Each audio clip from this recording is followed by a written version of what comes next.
Tumingin kayo sa akin. Sampalin ko kung putang ino. Tumingin kayo sa akin. Dito sa mata ko. Look at me.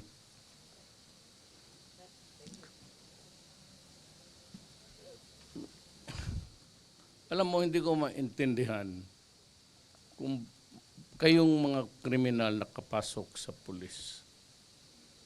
Alam mo, sana ang pulis maganda ang reputasyon.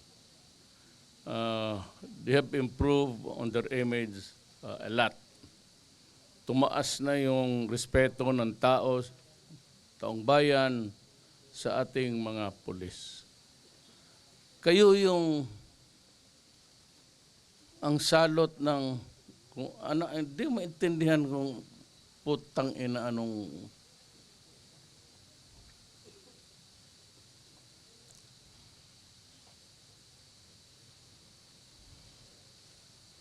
alam mo, sa totoo lang, prangkahan ko ngayon ang buong Pilipinas.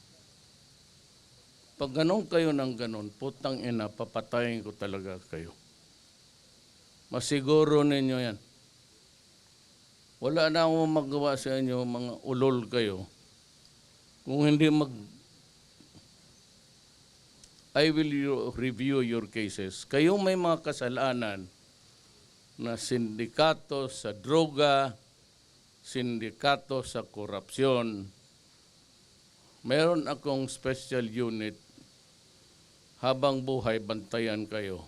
At pag nagkamali kayo ng konti, sabihin ko, patayin kayo.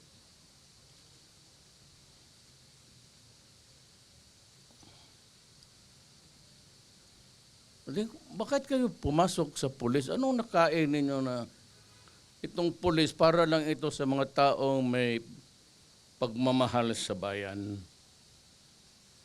at gusto makapagsilbi sa kapwa-tao nila? Bakit kayo napasok dito mga animal kayo? Para naman kayong putang ina, mga aso na eh. Ano, totoo lang, mabuti lang marami tao, may opisyal dito ninyo. Kanina ko pa pinagpapalo ng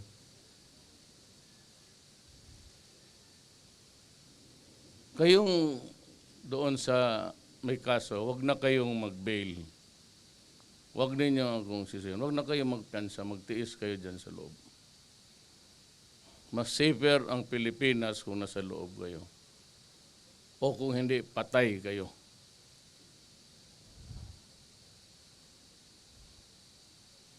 Ang sunod ko sabi noon, sabi ko itong mga kriminal, sunod kayong mga pulis na kriminal.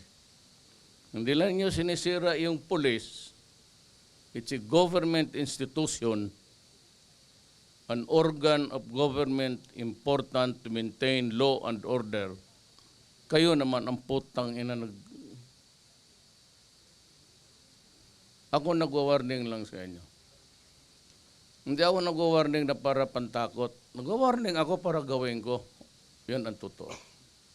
Wala na yung pantakot. Alam ko hindi kayo matakot. May baril kayo, mag-hold up kayo, mag-kidnap kayo, patayin pa ninyo. At sinabi pa ngayon sa akin, sabi ng hepe ninyo, may lumutang na naman na patay. Gusto talaga niyo subukan? O pues, ibigay ko sa inyo. At para naman sa kalaman ng taong bayan, ganon talaga ang gawin ko. Ganon talaga ang gawin ko. Let's say kayo. Yan ang usapan. Wala tayong sisiyan. Kagaya rin sa mga droga, sinabi ko na sa inyo. Ano pa naman yung putang ina hindi pa ninyo maintindihan? Tapos, pag namatay kayo, maraming reklamo. Kasi ano, kay due process, kay walang. Samantala kayo naman ang lumalaban. At lumalaban talaga kayo, pati kapwa ninyo pulis, pinapatay ninyo dahil ayaw ninyong mahuli.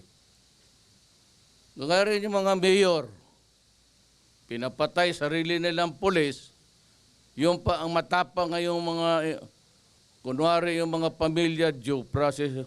Kainin mo yung due process mo.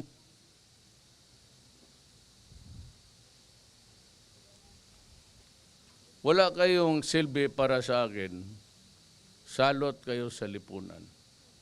Winawarningan ko kayo. Kayong mga pamilya nakikinig ngayon, nandito itong mga putang inang mga asawa ninyo, kapatid, anak. Huwag tayong magsisihan.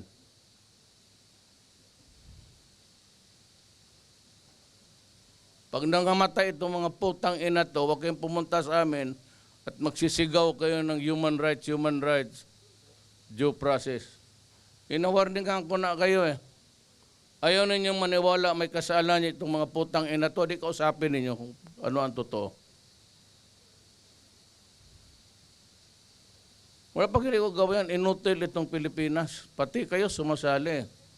Kayo nga nang inaasahan ko, paano tayo manalo dito sa kalaban natin mga NPA? Eh kung kayo mismo, putang ina, ginagawa ninyo yung ginagawa nila.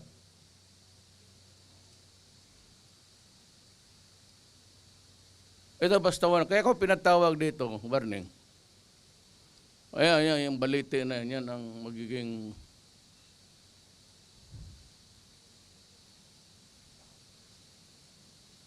walang sisihana. Walang. Kayong mga pamilya, tingnan ninyo yung mabuti yung baka pag ito, isa nito babagsak. O ayan, kita na ninyo yung mga muka nitong mahal ninyo sa buhay. Gusto niyo kalabanin ang gobyerno? O pues, hindi tayo makatakot sa gobyerno. O di ako. Sige. Ako na. Huwag na yung mga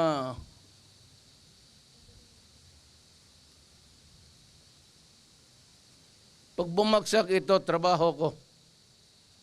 Period.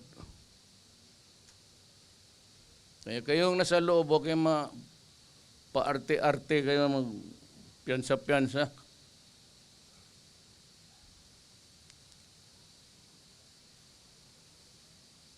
Kagaya ang ginagawa ninyo, madali mamapatay ng tao. Sundan mo lang sa likod, paputukan mo, tapos lakad ka lang, kalma. Isang newspaper lang naman, isang sigawan lang. Ang ingay dyan sa TV, 2 araw lang, 3 araw, tapos na. Hanggang dyan lang naman, media, hanggang dyan lang.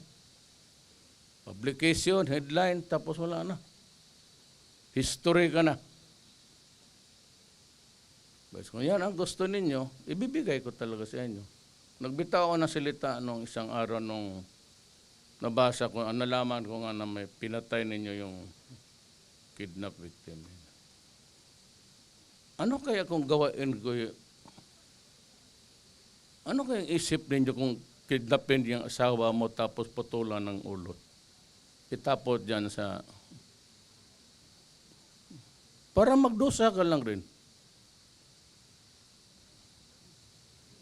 Mabigyan ka ng leksyon na pinakamasakit para dudugo ang luha mo dyan sa kulungan na yan. Yung ganon yung Apache, pati yung Rido. Pag pinatay mo yung kadugo niya, babalikan ka talaga. Ayun ang sa Mindanao eh. Baka gusto ninyo dito rin. Sa amin tawag niyan Rido.